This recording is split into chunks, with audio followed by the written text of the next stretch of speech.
আচ্ছা, প্রথম লেকচারটায় মনে হয় আমাদের কোর্স কন্টেন্ট মনে কিছু ছিল না। জাস্ট একটু গো থ্রু করি। সো হ্যাঁ, কোর্স ইনফরমেশন, রেফারেন্স বুক, হ্যাঁ এখানে অ্যাকচুয়ালি কোনো কিছুই নেই। ঠিক আছে, যেমন ওইখানে আমরা ক্লিয়ারও করে দিয়েছিলাম যে আপনাদের কি হবে। ঠিক আছে, ফাইনাল এক্সাম দুটো মিড টার্ম হওয়ার কথা ছিল, বাট এটা টোটালি ডিফারেন্ট হয়ে গেছে আপনাদের কোভিড এর জন্য। আচ্ছা, 1 নম্বর লেকচার অ্যাকচুয়ালি কিছু নেই।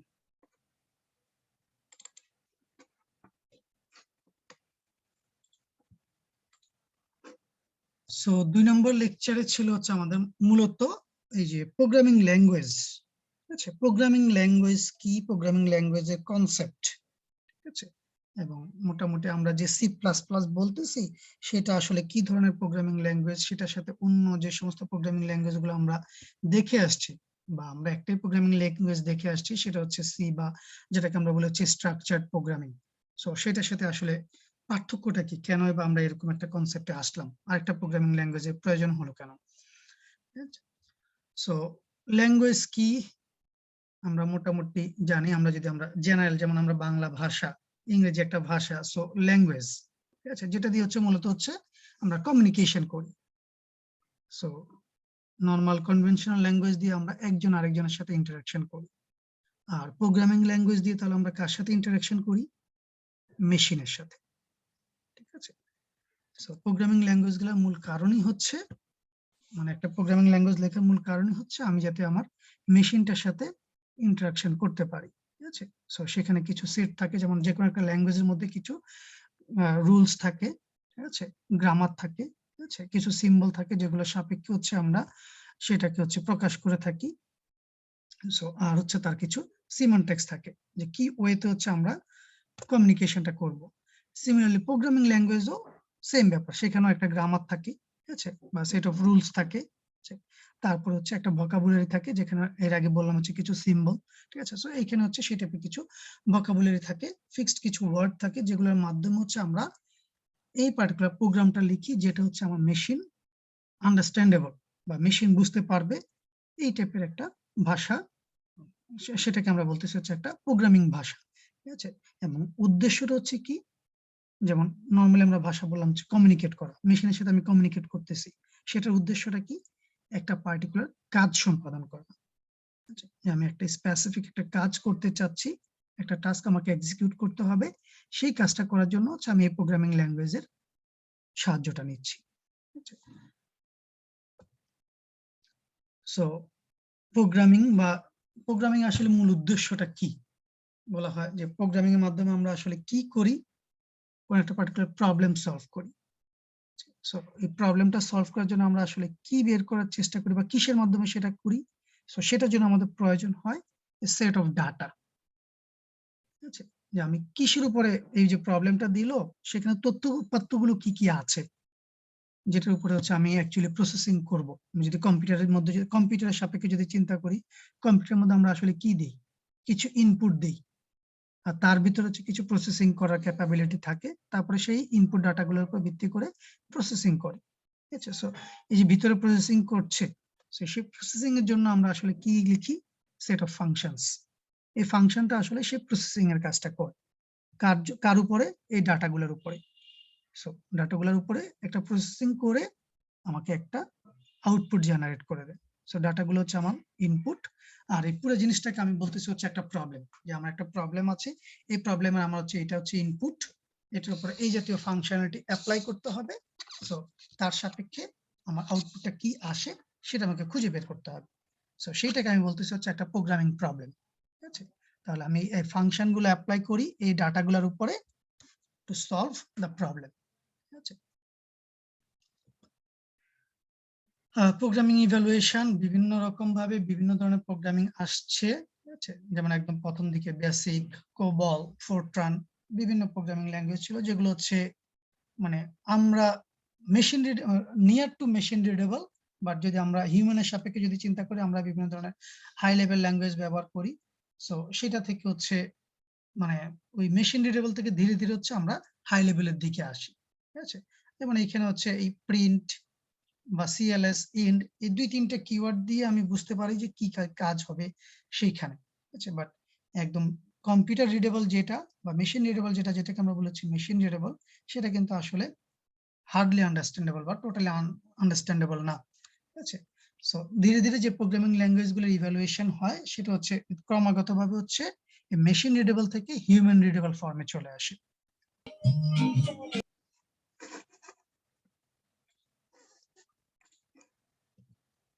আচ্ছা, সো প্রথম দিকে বা আমরা যে প্রোগ্রামিং ল্যাঙ্গুয়েজটার সাথে অলরেডি পরিচিত হয়ে আসছে সেটাকে আমরা বলি হচ্ছে কি স্ট্রাকচার প্রোগ্রামিং ল্যাঙ্গুয়েজ বা প্রসিডিউরাল প্রোগ্রামিং ল্যাঙ্গুয়েজ। সো সেখানে আমরা মূল জিনিসটা কি দেখেছিলাম, যে সেখানে হচ্ছে একই টাইপের কাজ করার জন্য আমরা সাহায্য নিতাম কার, একটা ফাংশনের। ফাংশনগুলো লেখার উদ্দেশ্য কি, যে ওই টাইপের কাজগুলো যেন আমাকে বারবার করে কোডিং করে যেন না লিখতে হয়। ঠিক আছে? এবং সেখানে এই জন্য বলা হচ্ছে কি, আমরা যে ওভারঅল যে প্রোগ্রামটা আছে প্রোগ্রামটাকে আমরা ছোট ছোট সাব টাস্কে ভাগ করে ফেলি বা মডিউলে ভাগ করে ফেলি। এই মডিউল গুলো বলতেই আসলে বোঝানো হচ্ছে ফাংশন। মডিউল গুলো এক একটা ফাংশনের মতো আমরা এখানে চিন্তা করছি। ঠিক আছে? সো তার ফলে কি হচ্ছে, প্রোগ্রামের রিইউজটা হচ্ছে যে একই টাইপের কাজ করার জন্য আমাকে বারবার করে একই কোড বারবার করে লেখার কোনো প্রয়োজন হচ্ছে না, ফলে কমপ্লেক্সিটি অনেক কমে যায়, মেইনটেনেন্সটা অনেক ইজিয়ার হয়ে যায়। এই টাইপের কিছু সুযোগ সুবিধা দিয়ে হচ্ছে আমরা নরমালি প্রসিডিউর ওরিয়েন্টেড বা স্ট্রাকচার প্রোগ্রামিং ল্যাঙ্গুয়েজ থেকে হচ্ছে পেয়ে থাকি। আর এইটা হচ্ছে মূলত তার যদি কনসেপ্ট যদি দেখার যদি চিন্তা করি বা গ্রাফিক্যাল রিপ্রেজেন্টেশন যদি চিন্তা করি, তাহলে দেখা যায় কি আমার একটা মেইন প্রোগ্রাম থাকে, তার সাথে হচ্ছে বিভিন্ন রকম প্রসিডিউর থাকে।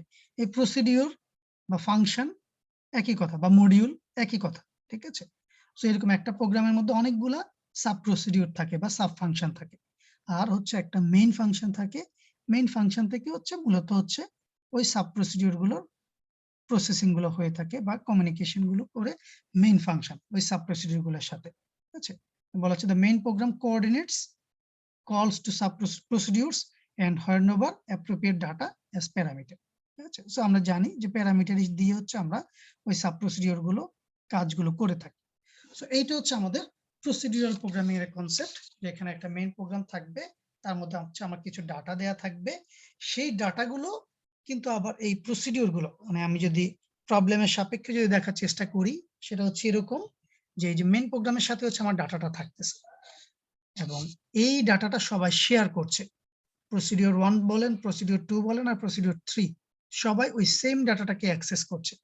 তার মানে এখানে ডাটাটা কিছুটা ইনসিকিউরড অবস্থায় থাকে ইন এ সেন্স দ্যাট এই ডাটাটা এই মুহূর্তে কে কাজ করছে, কি প্রসিডিউর 1 কাজ করছে না প্রসিডিউর 2 কাজ করছে না প্রসিডিউর 3 কাজ করছে, এই জিনিসটা ট্র্যাক রাখাটা বেশ ডিফিকাল্ট হয়ে যায়। ফর এক্সাম্পল প্রসিডিউর 1 এই ডাটাটার উপর কাজ করে কোনো একটা চেঞ্জ করে ফেললো, তাহলে প্রসিডিউর 2 কিন্তু ওই চেঞ্জ করা ডাটাটা নিয়ে কাজ করতে হবে, অ্যাকচুয়াল ডাটাটা নিয়ে কিন্তু শেয়ার পারছে না। ঠিক আছে? যেহেতু শেয়ার করতেছে সবাই। ঠিক আছে? যার জন্য এখানে ডাটা সিকিউরিটিটা একটু প্রবলেম থাকে। এবং সেই জিনিসটাই হচ্ছে মূলত আমাদের যে অবজেক্ট ওরিয়েন্টেড প্রোগ্রামিং, সেখানে হচ্ছে এই জিনিসটাকে ডাটাটাকে মোর সিকিউরিটি দেয়া হয়। ঠিক আছে? যে ডাটাটা আসলে কে অ্যাক্সেস করতে পারবে, কে এই মুহূর্তে ব্যবহার করছে বা কে ব্যবহার করতে পারবে, এই জিনিসটাকে রেস্ট্রিক্ট করে দেওয়া হয় বা এটা প্রপার একটা অথেন্টিকেশন থাকে। ঠিক আছে? এটাকে আমরা বলবো হচ্ছে অথেন্টিকেশন একটা মেকানিজম এখানে এমপ্লয় করা হয়, যেটা দিয়ে হচ্ছে আমরা ডাটাটাকে মোর সিকিউরিটি দেওয়ার চেষ্টা করি। এবং এখানে সবচেয়ে গুরুত্বপূর্ণ যে বিষয়টা মনে রাখতে হবে, আমরা এখানে যে প্রোগ্রাম লিখছি প্রোগ্রাম করছি সবকিছুই কিন্তু আমার নির্ভর করছে ডাটার উপরে। ডাটাটা হচ্ছে এখানে সবচেয়ে গুরুত্বপূর্ণ।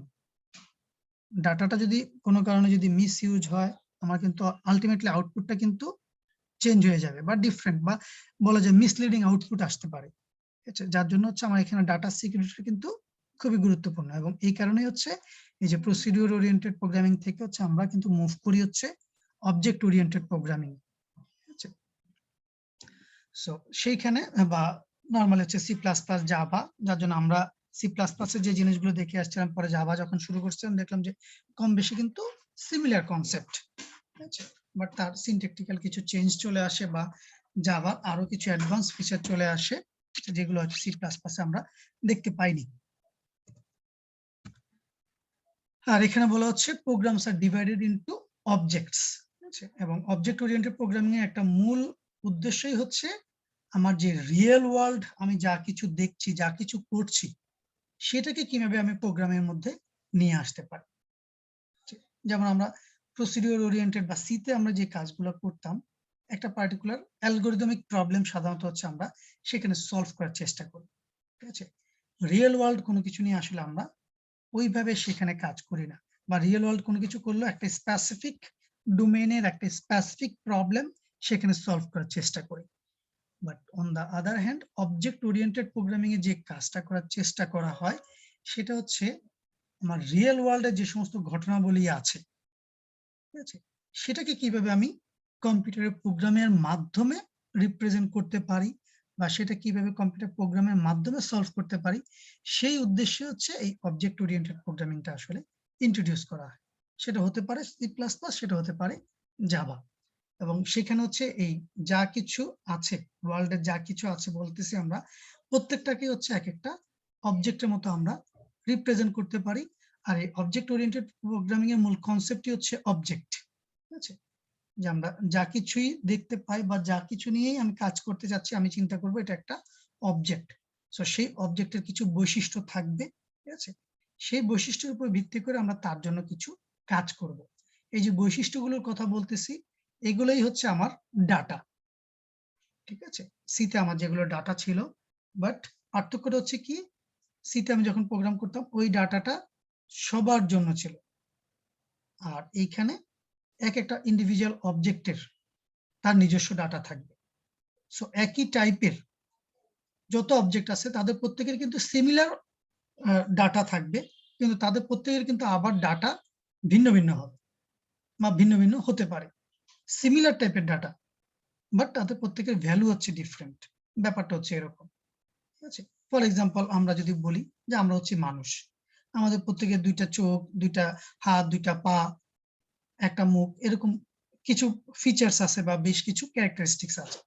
বাট আমি যদি বলি প্রত্যেকেরই ওই চোখের গঠন যদি চিন্তা করি, হাতের যদি চিন্তা করি, পা যদি চিন্তা করি, দেখা যাবে যে এক একজনেরটা বৈশিষ্ট্য এক এক রকম চলে আসছে। ঠিক আছে?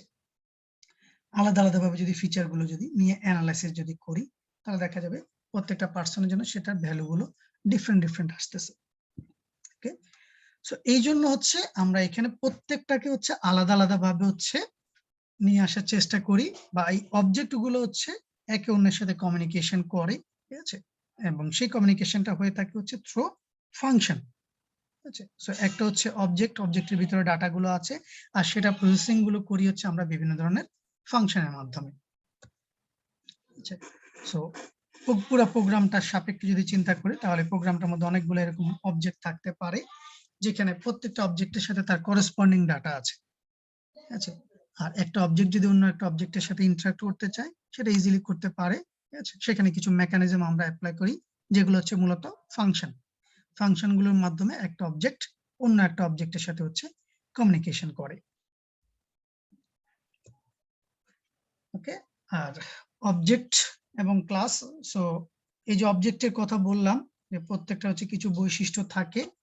আবার এই যে কমন ভাবে যদি চিন্তা করি, যেমন আমি একটু আগে হিউম্যানের কথা বললাম, আমাদের কথা বললাম, সো আমাদের কিছু কমন বৈশিষ্ট্য আছে। ঠিক আছে? যেমন এই যে দুইটা হাত, দুইটা পা, দুইটা চোখ, এইগুলো হচ্ছে আমাদের কমন বৈশিষ্ট্য, তাদের ভ্যালু গুলো হচ্ছে ডিফারেন্ট। কিন্তু এই যে কমন বৈশিষ্ট্যগুলো, এই কমন বৈশিষ্ট্যগুলো যাতে আমরা প্রত্যেকের জন্য বারবার করে আবার যেন না লিখতে হয়, সেজন্য হচ্ছে আমরা একটা টেমপ্লেট তৈরি করি। ঠিক আছে? সো সেই টেমপ্লেটটাকে আমরা বলি হচ্ছে ক্লাস। আর এই ক্লাস থেকেই হচ্ছে আমরা এক একটা ইন্ডিভিজুয়াল অবজেক্ট তৈরি করি, যেখানে হচ্ছে আমরা প্রত্যেকটা ইন্ডিভিজুয়ালকে আলাদা করি। ঠিক আছে? সো এই জন্য বলা হচ্ছে class is a template for an object, আর an object is an instance of a class. ঠিক আছে? ওই পার্টিকুলার টাইপের একটা ইনস্ট্যান্স হচ্ছে একটা অবজেক্ট।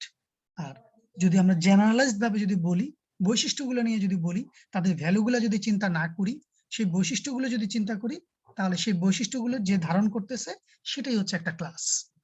আমি আশা করি ক্লাস এবং অবজেক্টের মধ্যে বৈশিষ্ট্য, অবজেক্টের পার্থক্যটা আমরা সবাই ক্লিয়ার।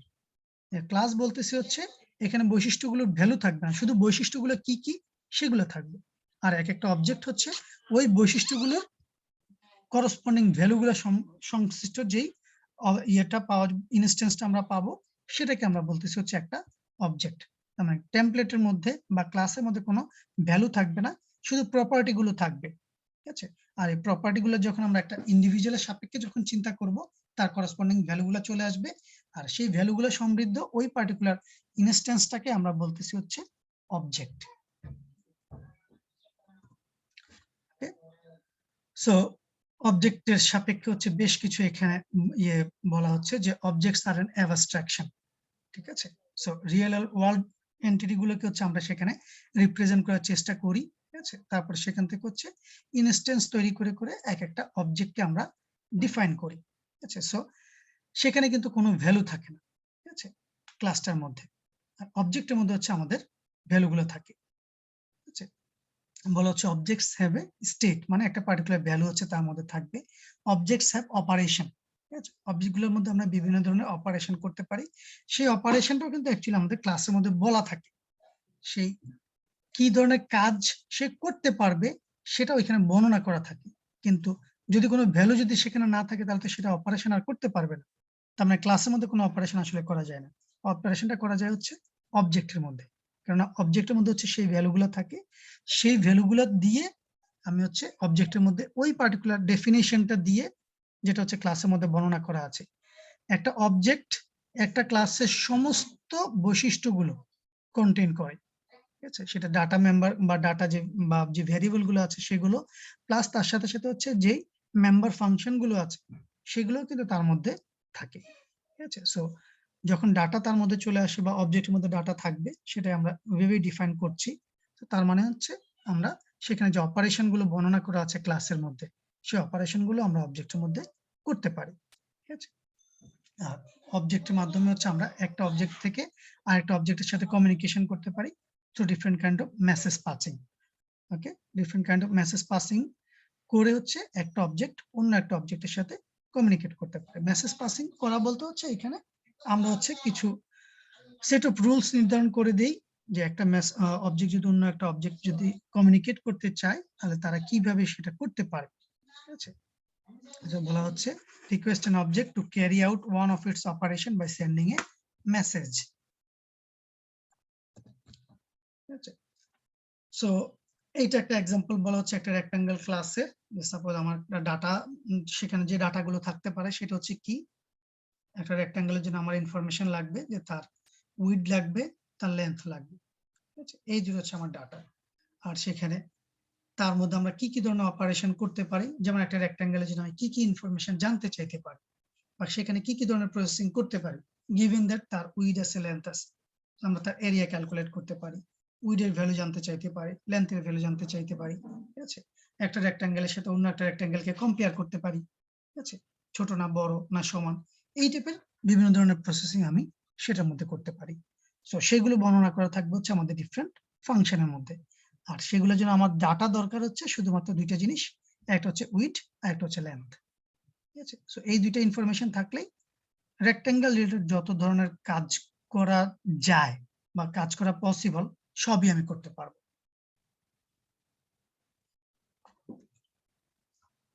সো এইটা হচ্ছে তার স্ট্রাকচার। যদিও আমরা ক্লাস কিভাবে লিখতে হয়, অবজেক্ট কিভাবে লিখতে হয়, যদি আমরা এগুলো সব জানি এখন। ঠিক আছে, সো একদম প্রিলিমিনারি লেভেলে একটা ক্লাস, তার হচ্ছে কিছু প্রপার্টি থাকবে যেগুলো হচ্ছে আমরা অ্যাক্সেস মডিফায়ার জিনিসটাকে বলা হয়। বিভিন্ন ধরনের অ্যাক্সেস মডিফায়ার হতে পারে, একটা হচ্ছে প্রাইভেট, একটা হচ্ছে পাবলিক, আর যখন আমরা ইনহেরিটেন্স করি তখন আমরা আরেকটা পাই, সেটা হচ্ছে প্রোটেক্টেড। ঠিক আছে, সো প্রাইভেটের কনসেপ্ট হচ্ছে কি, যেটা এই ক্লাসের বাইরে থেকে কোথাও থেকে অ্যাক্সেস করা যাবে না, শুধুমাত্র এই ক্লাসের মধ্যেই হচ্ছে তার অ্যাক্সেসিবিলিটি। পাবলিকের ব্যাপারটা হচ্ছে টোটালি রিভার্স, যে এটা যে কোনো জায়গা থেকে হচ্ছে এগুলাকে অ্যাক্সেস করা যাবে। ঠিক আছে, আর প্রোটেক্টেডও আমরা করে নিই। প্রোটেক্টেড হচ্ছে যেহেতু ইনহেরিটেন্সের মধ্যে আমরা জানি আমরা একটা ক্লাস থেকে অন্য একটা ক্লাসে বৈশিষ্ট্য স্থানান্তর করতে পারি। ঠিক আছে, একটা ক্লাসের বৈশিষ্ট্য অন্য একটা ক্লাসের মধ্যে পেতে পারি থ্রু ইনহেরিটেন্স। তাহলে যখন একটা ক্লাস থেকে অন্য একটা ক্লাসের মধ্যে বৈশিষ্ট্য হস্তান্তর করতেছি, তার মানে হচ্ছে যে ক্লাসের মধ্যে হচ্ছে আমরা একটা ক্লাস থেকে বৈশিষ্ট্যগুলো নিয়ে আসলাম, সেই বৈশিষ্ট্যগুলো যাতে অ্যাক্সেসিবল হয়, বিকজ প্রাইভেট যদি হয়ে থাকে তাহলে কিন্তু সেটাকে অ্যাক্সেস করা যাবে না। আবার পাবলিকের বৈশিষ্ট্য হচ্ছে এরকম যে যে কোনো জায়গা থেকে অ্যাক্সেস করা যাবে। বাট আমরা আমার ডাটাগুলোকে সিকিউর রাখতে চাই, অন্য কেউ যাতে অ্যাক্সেস করতে যাতে না পারে। যেমন এখানে প্রাইভেট এই কারণেই করা যে এই ক্লাসের মধ্যেই হচ্ছে তার অ্যাক্সেসিবিলিটিটা সীমাবদ্ধ থাকবে। এই ক্লাসের মধ্যে যারা হচ্ছে এখানে ফাংশন হিসেবে আছে শুধুমাত্র তারাই যেন এই ডাটা মেম্বার গুলোকে অ্যাক্সেস করতে পারে, সেজন্য হচ্ছে তাকে প্রাইভেট হিসেবে ডিফাইন করা। সো এই জন্য হচ্ছে আমরা অ্যাকচুয়ালি ডাটা মেম্বার গুলোকে পাবলিক করি না বা করবো না। সো তাহলে ওই যে ইনহেরিটেন্সের যেটা বললাম যে এক ক্লাস থেকে অন্য একটা ক্লাসের মধ্যে বৈশিষ্ট্যগুলো হস্তান্তর হয়ে গেছে, তাহলে সেইখানে কাজটা কিভাবে করব? সো সেই জন্য হচ্ছে ওই প্রোটেক্টেড মেম্বারটা। সো সেখানে আমরা প্রাইভেটের পরিবর্তে প্রোটেক্টেড মেম্বারশিপটা ব্যবহার করব। তাহলে প্রোটেক্টেড মেম্বারশিপটা যদি ব্যবহার করি তাহলে ব্যাপারটা যেটা হয় যে ক্লাসের মধ্যে এই ভ্যারিয়েবলটা ডিফাইন সেখানে তো অ্যাক্সেস করা যাবেই, প্লাস হচ্ছে এই পার্টিকুলার ক্লাসটাকে কেউ যদি ইনহেরিট করে তাহলে সেই ক্লাসটার মধ্যেও তাকে আমি অ্যাক্সেস করতে পারবো। সো সেইটা হচ্ছে প্রোটেক্টেড অ্যাক্সেস মডিফায়ারের কাজ। সো মোটামুটি এই হচ্ছে আমাদের অবজেক্ট ওরিয়েন্টেড প্রোগ্রামিং এর একদম basic concept. So object oriented তিনটা প্রপার্টি আছে, এটা মনে রাখতে হবে, যেটা হচ্ছে ক্যারেক্টারিস্টিক্স বলি বা বৈশিষ্ট্য বলি বা ফিচার বলি। সো তিনটা, একটা হচ্ছে এনক্যাপসুলেশন, একটা হচ্ছে ইনহেরিটেন্স, আর একটা হচ্ছে পলিমরফিজম। সো এনক্যাপসুলেশনের কথা আমি অলরেডি বলে ফেললাম, এই যে আমি ডাটা সিকিউরিটি প্রোভাইড করতেছি, এনক্যাপসুলেট করতেছি, ঠিক আছে, এটাকে যাতে মানে কাইন্ড অফ রেস্ট্রিক্টেড একটা অ্যাক্সেসের ব্যবস্থা করতেছি, কে অ্যাক্সেস করতে পারবে আর কে অ্যাক্সেস করতে পারবে না সেটা আমি ডিফাইন করে দিচ্ছি। সো সেইটা হচ্ছে মূলত এনক্যাপসুলেশনের কাজ। আর উল্টেভাবে ইনহেরিটেন্সের মাধ্যমে আমি একটা ক্লাসের বৈশিষ্ট্য অন্য একটা ক্লাসের মধ্যে হস্তান্তর করার চেষ্টা করতেছি যদি তাদের মধ্যে কোনো সম্পর্ক থাকে, ঠিক আছে। সেই ক্ষেত্রে যাতে আমার কোডটা পুনরায় লেখার কোনো প্রয়োজন যাতে না হয় সেই জন্য হচ্ছে আমি অ্যাকচুয়ালি এই ইনহেরিটেন্স বৈশিষ্ট্যটাকে আসলে ইন্ট্রোডিউস করি। যে আমার ব্যাপারটা যদি এরকম হয়ে থাকে, যেমন ইনহেরিটেন্স শব্দটা আসছে কোথা থেকে, ঠিক আছে, যে বংশগতি থেকে, তাই না, জেনেটিক্যাল একটা টার্ম। সো যেমন আমার বাবার কিছু বৈশিষ্ট্য বা আমার আগের জেনারেশনের কিছু বৈশিষ্ট্য অটোমেটিক্যালি আমার মধ্যে চলে আসছে বা চলে আসে, তাহলে সেই বৈশিষ্ট্যগুলো যে আমি যদি কোডের মধ্যে যদি রিফ্লেক্ট করতে চাই, কোডের মধ্যেও কিন্তু ব্যাপারটা সেম, ঠিক আছে। সো ফর এক্সাম্পল আমি একটা হিউম্যান ক্লাস ডিফাইন করতে চাচ্ছি, ঠিক আছে, যেখানে হচ্ছে ফর এক্সাম্পল আমার ফাদারের কিছু বৈশিষ্ট্য আছে, সেই বৈশিষ্ট্যটা আমার মধ্যে চলে আসবে। তাহলে যে বৈশিষ্ট্যগুলো অলরেডি আমার ফাদারের মধ্যে ডিফাইন করা হয়েছে সেগুলো আমার বৈশিষ্ট্যের মধ্যে আর নতুন করে লেখার কোনো প্রয়োজন নেই। সো এই ফিচারটা আমি চাইলেই হচ্ছে এখানে ইমপ্লিমেন্ট করতে পারি এবং সেটাই হচ্ছে করে থাকে হচ্ছে ইনহেরিটেন্স। সো ইনহেরিটেন্সের মধ্যে অটোমেটিক্যালি আমি যদি কোনো জায়গায় যদি এরকম একটা সম্পর্ক স্থাপন করি যে তারা ইনহেরিটেন্সের মাধ্যমে হচ্ছে একে অন্যের সাথে রিলেটেড, তাহলে যার কাছ থেকে হচ্ছে, সো সেখানে অ্যাকচুয়ালি আমরা কি করি, একটা প্যারেন্ট চাইল্ড রিলেশনশিপ তৈরি করি। তার মানে কি, প্যারেন্টের বৈশিষ্ট্যগুলো অটোমেটিক্যালি আমার চাইল্ডের মধ্যে চলে আসবে, ঠিক আছে। সো সেই কাজটা করি হচ্ছে আমরা ইনহেরিটেন্সের মাধ্যমে, ঠিক আছে। সো ইনহেরিটেন্সের লেকচার স্লাইডে হয়তো এটা আরো ডিটেল আলোচনা আসবে। সো থার্ড যে প্রপার্টিটা সেটা বলা হচ্ছে পলিমরফিজম, ঠিক আছে। মানে এখানে এই অবজেক্ট ওরিয়েন্টেড প্রোগ্রামিং এর মধ্যে একই জিনিসকে আমরা ভিন্ন ভিন্ন রূপে পাবো, এই ভিন্ন ভিন্ন রূপটা ইমপ্লিমেন্ট করা হয় হচ্ছে পলিমরফিজমের মাধ্যমে। ওকে, সো যেমন এরকম হতে পারে, যেমন আমাদের একটা ফাংশন অ্যাড ফাংশন, সো আমরা যোগের কাজটা করি। সো যোগের কাজ যদি আমি করতে চাই বিভিন্ন রকমের যোগ হতে পারে। ফর এক্সাম্পল দুইটা ইন্টিজার নাম্বারের যোগ আমরা করতে পারি, দুটা ফ্লোটিং পয়েন্ট নাম্বারের যোগ আমরা করতে পারি, দুটা ডাবল টাইপের ভেরিয়েবলের যোগ আমরা করতে পারি। সো নর্মালি সিতে আমরা যেটা করি প্রত্যেকটার জন্য আলাদা আলাদা ভাবে তিনটে ফাংশন আমরা লিখি, বাট এইখানে আমরা একই নাম দিয়ে হচ্ছে এই যোগের কাজটা করতে পারি, কিন্তু তাদের কোন ধরনের যোগের কাজ এখন করবে সেটা আমরা নির্ধারণ করে দিতে পারি তাদের প্যারামিটারের মাধ্যমে। তো তাদের প্যারামিটার অনুযায়ী হচ্ছে করসপন্ডিং যোগের কাজটা হবে। সো এটার সাথে আমাদের সি এর যে মূল পার্থক্য সেটা হচ্ছে কি, যে এই ক্ষেত্রে আমাদের নামটা একই থাকছে, ঠিক আছে। অথবা এখানে আমরা জানি বা একটু পরে ইয়ে করবো যে কনস্ট্রাক্টর। কনস্ট্রাক্টর মেথডটা কি? এটা হচ্ছে এমন একটা মেথড যেটা দিয়ে হচ্ছে আমরা কোন একটা ক্লাসের যে অবজেক্ট সেটাকে ইনিশিয়ালাইজ করি। এখন সেই ইনিশিয়ালাইজেশনটা কিন্তু বিভিন্ন রকম ভাবে হতে পারে। কখনো একটা প্যারামিটার দিয়ে হতে পারে, কখনো 5টা প্যারামিটার দিয়ে হতে পারে, কখনো 2টা প্যারামিটার দিয়ে হতে পারে সেই ইনিশিয়ালাইজেশনটা। আবার কোন ধরনের প্যারামিটার ছাড়াই আমি ইনিশিয়ালাইজেশন করতে পারি।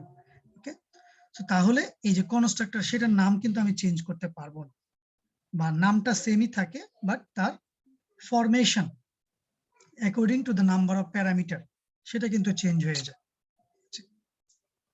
তো সেই কাজটাকে আমরা ইমপ্লিমেন্ট করি হচ্ছে পলিমরফিজমের মাধ্যমে। সো যে কেউ হয়তো এখানে কোয়েশ্চেন করতে পারি, স্যার আমি একই নাম রাখতেছি, এটা আসলে বেনিফিটটা কি? আমি যেমন সিতে কিন্তু আমি সেম জিনিসই ইমপ্লিমেন্ট করতেছি, বাট সেটা ভিন্ন নাম দিয়ে, ঠিক আছে। এখানে সেই কাজটা করতেছি একই নামের ভিতরে কিন্তু ভিন্ন প্যারামিটার দিয়ে, ঠিক আছে। সো আমরা যখন রিয়েল ওয়ার্ল্ড এন্টিটি গুলোকে যখন রিপ্রেজেন্ট করতেছি, তাদের জন্য ফাংশনালিটি গুলো কিন্তু আমি ওই একই রকম ভাবে নির্দিষ্ট করে দিতে হবে, ঠিক আছে। এবং ইউজার কিন্তু আমার কাছে এটা জানে না যে, বা আমি ইউজারকে এটা জানতে দেওয়ার কোনো কারণ নাই যে এই মুহূর্তে সে কি ইনপুট দেবে, সে কি দুটো ইন্টিজার ভ্যালু ইনপুট দেবে নাকি দুটো ফ্লোটিং পয়েন্ট ভ্যালু ইনপুট দেবে, ঠিক আছে। তো যদি দুটো ইন্টিজার ভ্যালু ইনপুট দেয় তাহলে আমি প্রসেসিং করব ইন্টিজার ভ্যালুগুলোর জন্য যে ফাংশনটা সেটা দিয়ে, ঠিক আছে। আর যদি দুটো ফ্লোটিং পয়েন্ট নাম্বার দেয় তাহলে সেটার জন্য আমি করসপন্ডিং ফাংশনটাকে কল করে সেই কাজটা করব। বাট সিতে কিন্তু সেটা পসিবল না। সিতে কিন্তু তাহলে হচ্ছে আমাকে ওই অনুযায়ী আবার ভিন্ন ভিন্ন নামকরণ করা লাগছে, মানে ভিন্ন ভিন্ন নামের ফাংশনকে আমার কল করা লাগছে। সো ইউজারের সাপেক্ষে সেটা কিন্তু একটু প্রবলেম, ঠিক আছে। সো সেই জন্যই কাজটা করা হচ্ছে এইখানে সি প্লাস প্লাস এর মধ্যে বা অবজেক্ট ওরিয়েন্টেড প্রোগ্রামিং এর মাধ্যমে, যে আমি ইউজারকে এটা জানতে দেব না, সে যে ইনপুট দিক না কেন সেটার মাধ্যমে হচ্ছে আমি প্রসেসিংটা করতে পারবো। আর সেই কাজটাই আমরা ইমপ্লিমেন্ট করি হচ্ছে পলিমরফিজমের মাধ্যমে। আর অবজেক্ট ওরিয়েন্টেড প্রোগ্রামিং এইগুলো সবকিছুই হচ্ছে সাপোর্ট করে আগে যেগুলো আমরা দেখে আসলাম যে মডুলার প্রোগ্রামিং, ঠিক আছে, মেইনটেনেন্স, ডেভেলপমেন্টটাকে অনেক বেশি ইজিয়ার করে দেয়। সো এই সবকিছুই অন্যান্য যে সমস্ত প্রোগ্রামিং ল্যাঙ্গুয়েজের যে সুযোগ সুবিধাগুলো আছে সেগুলো কম বেশি সবগুলোকে সে সাপোর্ট করে, ঠিক আছে। সো এনক্যাপসুলেশনের যে বৈশিষ্ট্যের কথা বললাম, আমি এই জিনিসটাকে একটা আবরণ, বাইরে একটা শিল্ড দিয়ে দিচ্ছি এবং সেই শিল্ডের কারণেই হচ্ছে বলা হচ্ছে এনক্যাপসুলেশন, মানে তাকে আমি একটা ক্যাপসুলের ভিতরে ঢুকিয়ে ফেলছি, ঠিক আছে। এবং কে অ্যাক্সেস করতে পারবে, কে অ্যাক্সেস করতে পারবে না সেই জিনিসটা ডিফাইন করতেছে যে তার অ্যাক্সেসিবিলিটিটা কেমন দেয়া হয়েছে সেটার উপরে, ঠিক আছে। আর এটার মাধ্যমে আমরা ইমপ্লিমেন্ট করি হচ্ছে ডাটা হাইডিং। ওকে, সো এই যে প্রাইভেট পাবলিকের কথা বললাম। আর এই এনক্যাপসুলেশনের একটা অন্যতম বড় বৈশিষ্ট্য হচ্ছে যে সে হচ্ছে অ্যাবস্ট্রাকশন করে, ঠিক আছে। অ্যাবস্ট্রাকশনের মানেটা আসলে কি, যে ইউজারকে আমি আসলে অতটুকুই জানতে দেব যতটুকু হচ্ছে তার আসলে জানার কথা, বা তার অ্যাক্সেসিবিলিটি যতটুকু আছে সে শুধুমাত্র ততটুকুই জানতে পারবে। এই জিনিসটাকে আমরা বলি হচ্ছে অ্যাবস্ট্রাকশন। সো বলা হচ্ছে showing only the necessary details to the intended user. So একজন ইউজারের কাছে একটা অবজেক্টের 5টা প্রপার্টির ইনফরমেশন জানার হয়তো তার ক্যাপাবিলিটি আছে, বা তাকে আমি হচ্ছে জানতে সুযোগ দিচ্ছি। আবার সেম টাইপের অন্য একটা অবজেক্টের জন্য সেটা হয়ে যাচ্ছে হয়তো 2টা ভ্যালু, ঠিক আছে। কেননা তার জন্য অ্যাক্সেসিবিলিটি হচ্ছে 2টা পার্টিকুলার ভ্যালু, সে অন্য 3টা পার্টিকুলার ভ্যালু অ্যাক্সেসিবিলিটি পাবে না। সো এই যে একজনকে দিচ্ছি 2টা, আরেকজনকে দিচ্ছি 5টা, ঠিক আছে। সেম টাইপের কিন্তু ক্লাসটা কিন্তু সেম ক্লাস থেকে কিন্তু 2টা ডিফারেন্ট অবজেক্ট তৈরি হয়েছে, বাট তাদের অ্যাক্সেসিবিলিটিটা ডিফারেন্ট হয়ে গেল। এই যে কে কতটুকু জানবে, বা উল্টোভাবে যদি বলি যে যতটুকু জানার কথা ততটুকুই জানছে, এটাকে আমরা বলতেছি হচ্ছে অ্যাকচুয়ালি অ্যাবস্ট্রাকশন। যার জন্য যতটুকু নেসেসারি সে শুধুমাত্র ততটুকুই জানবে, ঠিক আছে। সে ডিটেলটা সে জানতে পারবে না, এটাকে আমরা বলি হচ্ছে ডাটা অ্যাবস্ট্রাকশন। আর ইনহেরিটেন্সের কথা তো বললাম, ঠিক আছে, যে একটা হায়ারার্কিক্যাল একটা রিলেশনশিপ থাকবে অবজেক্টগুলোর মধ্যে, যেখানে হচ্ছে আমরা একটা অবজেক্টের বৈশিষ্ট্য অন্য একটা বৈশিষ্ট্য অবজেক্টের মধ্যে হস্তান্তর করে ফেলতে পারি। যেটা মূল ব্যাপারটা হচ্ছে, আইডিয়াটা হচ্ছে রিইউজিবিলিটি, যে আমি একই জিনিস বারবার লিখবো না। সো যেমন এখানে এক্সাম্পল দেওয়া হয়েছে কাস্টমার। সো যে কোনো একটা সুপার শপের কথা চিন্তা করে দেখেন, একটা হচ্ছে যারা হচ্ছে রেগুলার কাস্টমার, আর একটা হচ্ছে মনে করেন যাদের মেম্বারশিপ আছে। তো যাদের মেম্বারশিপ আছে তাদেরকে আমরা চিন্তা করতে পারি একটা প্রিভিলেজ কাস্টমার হিসেবে, ঠিক আছে। সো দেখা যাচ্ছে সেটা সাপেক্ষে রেগুলার কাস্টমারদের জন্য যে বেনিফিট, প্রিভিলেজ কাস্টমারদের জন্য দেখা যাচ্ছে বেনিফিটস আর একটু বেশি থাকে। যেমন ওদের জন্য হয়তো একটা স্পেশাল ডিসকাউন্ট থাকবে, বা ওদের জন্য হয়তো একটা স্পেশাল কাউন্টার থাকবে, যেখানে শুধুমাত্র প্রিভিলেজ কাস্টমাররাই হচ্ছে করবে, পেমেন্ট করবে। সো দেখা যাবে যে সেটার সাপেক্ষে, ফর এক্সাম্পল, যেটা রেগুলার কাস্টমারের যে বুথ দেখা যাচ্ছে অনেক ভিড় লেগে থাকে, প্রিভিলেজ কাস্টমারের মধ্যে সে আসার সাথে সাথে হচ্ছে সার্ভিসটা পাচ্ছে, ঠিক আছে। So all these are customers, okay. So কাস্টমারের যে সমস্ত বৈশিষ্ট্য, সে কিছু কেনাকাটা করবে বা সে কিছু পার্টিকুলার প্রোডাক্ট কেনাকাটা করেছে, ঠিক আছে, এই টাইপের কমন যে বৈশিষ্ট্যগুলো সবার জন্যই কিন্তু প্রযোজ্য, বাট তাদের মধ্যে একটা পার্থক্য আছে। সেটা হচ্ছে কি, একজন হচ্ছে রেগুলার আর একজন হচ্ছে প্রিভিলেজড, ঠিক আছে। তো সেটার সাপেক্ষে কিন্তু কিছু বৈশিষ্ট্য তাদের দুজনকে আলাদা করে দিল। So in terms of customer, both are customer, so as a customer তাদের যে বৈশিষ্ট্যগুলো দুজনের মধ্যেই আছে। আর রেগুলারের মধ্যে থেকে প্রিভিলেজের মধ্যে কি স্পেশাল বৈশিষ্ট্য আছে, তার জন্য কিছু স্পেশাল ডিসকাউন্টের ব্যবস্থা করা হয়েছে, তার জন্য আলাদাভাবে একটা কাউন্টারের ব্যবস্থা করা হয়েছে। এগুলো হচ্ছে তার আলাদা বৈশিষ্ট্য, ঠিক আছে। সো সেগুলো হচ্ছে চলে আসবে প্রিভিলেজ কাস্টমারের মধ্যে, বা প্রিভিলেজ কাস্টমারের মধ্যে এই এডিশনাল ফিচার গুলো ছাড়া কাস্টমারের সকল বৈশিষ্ট্য অটোমেটিক্যালি চলে আসবে। এই যে অটোমেটিক্যালি সবকিছু চলে আসবে, এইটাকে আমরা বলতেছি হচ্ছে থ্রু ইনহেরিটেন্স। তারা হচ্ছে এই বৈশিষ্ট্যগুলো অ্যাকোয়ার করে ফেলবে, এগুলো আর আমরা লিখবো না নতুন করে। সো এইখানে হচ্ছে কোডের সাপেক্ষে আমরা সেই জিনিসগুলো দেখানোর চেষ্টা করলাম, ঠিক আছে। বলা হচ্ছে যে তার জন্য একটা ডিসকাউন্ট আছে, সেটা হচ্ছে পারচেজের সাপেক্ষে, আর সে হচ্ছে একটা গিফট পাবে বেসড অন মেম্বারশিপ, ঠিক আছে, এরকম একটা ব্যাপার। আর তাদের customer ID, customer name, telephone number, এই সবকিছু কিন্তু সেম। রেগুলার কাস্টমারের জন্য, প্রিভিলেজ কাস্টমারের জন্য, দুজনের জন্যই কিন্তু এই ব্যাপারগুলো সেম, কিন্তু তাদের জন্য অ্যাডিশনাল ইনফরমেশন, দুজনের জন্য ডিফারেন্ট ফাংশন এখানে কাজ করছে, ওকে। সো আর হচ্ছে পলিমরফিজম, যেটা বললাম যে আমরা ডিফারেন্ট অবজেক্টের, ঠিক আছে, ডিফারেন্টলি আমরা হচ্ছে তাদের ফাংশনালিটিটাকে অ্যাচিভ করতে চাচ্ছি, বা তাদের মধ্যে ডিফারেন্ট ফাংশনালিটি দিতে চাচ্ছি, বাট তারা কাজ করবে সেম ইন্টারফেস দিয়ে, ঠিক আছে। বলা হচ্ছে allows one interface multiple methods, ঠিক আছে। সো এই মুহূর্তে সে যে মেথডটা দিয়ে কাজ করতে চাচ্ছে, ওই পার্টিকুলার মেথডটার জন্য হচ্ছে সে অ্যাক্সেসিবিলিটি পাবে, ঠিক আছে। সো একটু পরেই অন্য একটা ডিফারেন্ট অবজেক্টের সাপেক্ষে ওই সেম ইন্টারফেস দিয়ে অন্য আরেকটা ডিফারেন্ট মেথডে সে অ্যাক্সেসিবিলিটিটা পাবে। এটাকে আমরা বলতেছি হচ্ছে পলিমরফিজম, ওকে। যেমন এখানে একটা ফাংশনের কথা বলা হচ্ছে, আমি টোটাল কস্ট ক্যালকুলেট করব। হ্যাঁ রাকিব। স্যার আমাদের স্লাইড কি 16টা না? স্লাইড 16টা না, স্লাইড মনে হয় 19টা। স্যার স্যার এটা তো আজকে শেষ করতে মনে হয় কষ্ট হয়ে যাবে অনেক। আমি পরের গুলা, কেননা এখানে অনেক কিছু একসাথে চলে আসতেছে, তো যে টপিকটা এখানে আসতেছে সেটাই আমি এখানে আলোচনা করে ফেলছি।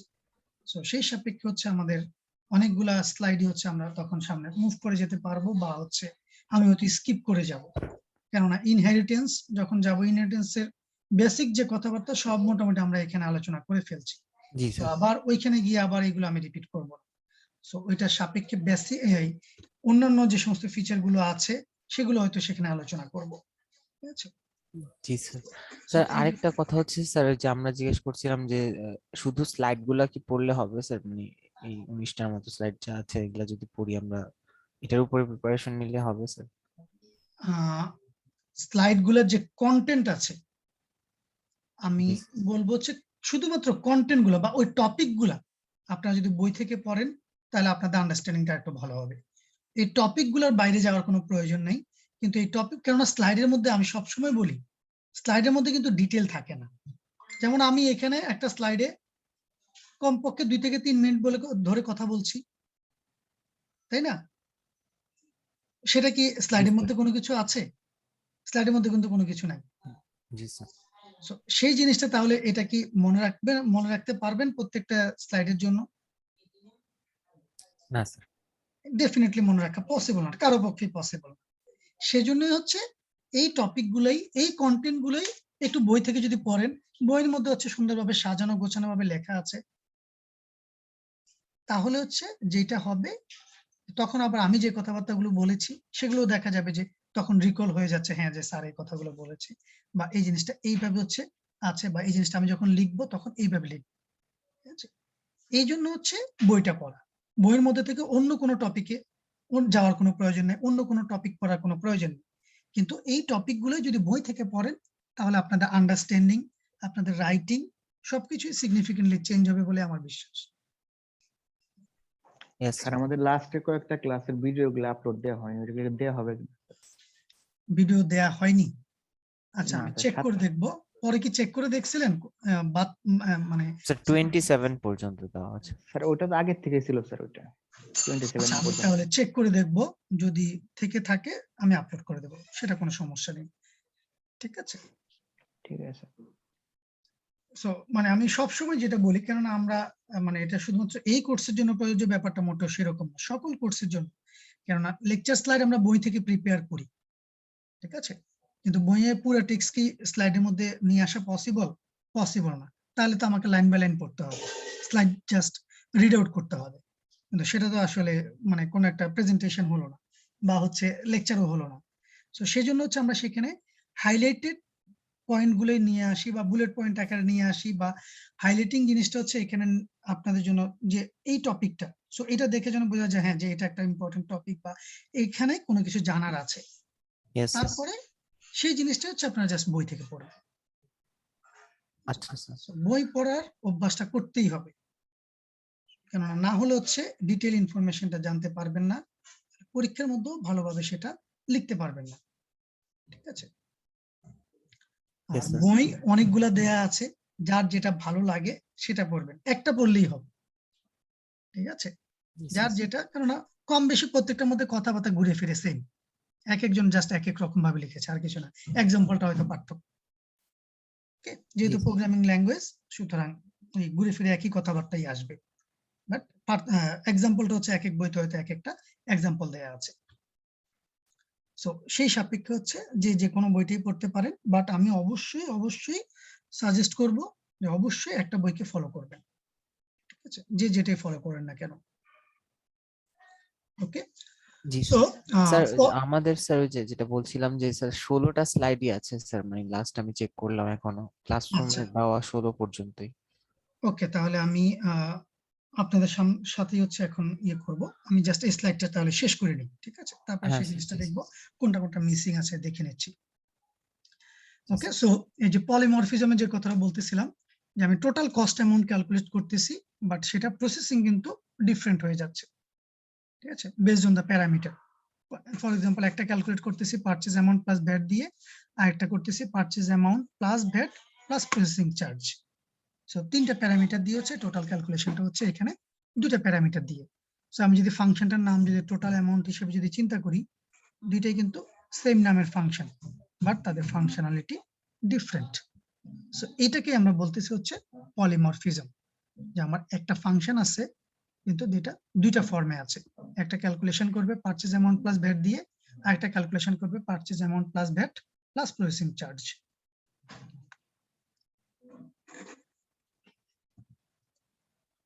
ওকে, সো এড এর কথা অলরেডি বলেছি। সো জাস্ট হচ্ছে তাদের প্যারামিটার গুলোর মাধ্যমে হচ্ছে তারা পার্থক্য হচ্ছে, রিটার্ন টাইপ দিয়ে পার্থক্য হচ্ছে। এরপরে অ্যাডভান্টেজ ডিসঅ্যাডভান্টেজ এইগুলা আমি আর ডিসকাশন করছি না, এগুলো আপনারা পড়লেই বুঝতে পারবেন বা পারবেন। সো এইটা ছিল হচ্ছে মোটামুটি আমাদের ফার্স্ট লেকচার। সো এক লেকচারে অনেক সময় চলে গেছে নাকি? আচ্ছা, আমার এখানে 19টা স্লাইড আছে, আমি দেখি একটু 16 নম্বর স্লাইডে কি। 16 নম্বর স্লাইড যদি স্যার টেমপ্লেট ক্লাস। টেমপ্লেটের পরে কিন্তু আপনাদের এসটিএল পড়ানো হয়েছিল, তাই না? সো ওই দুটো খুব সম্ভবত আপলোড দেওয়া হয়নি। তাহলে সেটা এখন দিয়ে দিতে হবে এসটিএল। ঠিক আছে, এইটা আপনাদেরকে কভার করা হয়েছিল। So, তাহলে 17 অ্যাকচুয়ালি পরের দুইটা লেকচার আপনাদের মনে কভার করতে পারেনি। তাহলে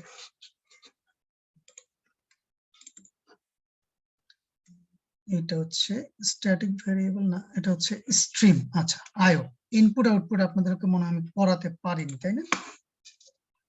ইনপুট আউটপুট আপনাদেরকে পড়ানো হয়, ইনপুট আউটপুট পড়াতে পারি নাই। আর হচ্ছে স্ট্রিম ক্লাসটা, ঠিক আছে। তাহলে 17টা লেকচার হবে। তাহলে এখন দেখার বিষয় হচ্ছে, আচ্ছা আমি রেকর্ডিংটা স্টপ